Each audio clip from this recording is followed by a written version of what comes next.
चारि दिन पर उद्धार हेले मत्स्यजीवी ट्रलर सहित 12 जन मत्स्यजीवी उद्धार होती अस्तरंग देवी मुहाण ठारे फसी रही दुईटी माछधरा ट्रलर सहित 12 जन मत्स्यजीवी को उद्धार कर दीर्घ 4 दिन है ट्रलर सहित मत्स्यजीवी माने फसी रही मत्स्य विभाग द्वारा समस्त को उद्धार कर देवी मुहाण दे से उद्धार कर नुआगढ़ माछधरा बंदर को अणा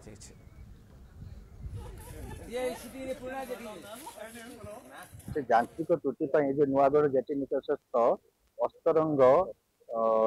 नदी देवी नदी मुहान निकट में दुईटी ट्रलर यांत्रिक त्रुटि फसी जाइए सेटा आमर 2 दिन है आम ट्रायल माने अटेम्प्ट नहीं पदक्षेप नहीं आम ट्रलर पठे से उद्धार करने किंतु जेहेतु मुहान बहुत अशांत थिला बहुत रोलिंग होता तेणु से जापारे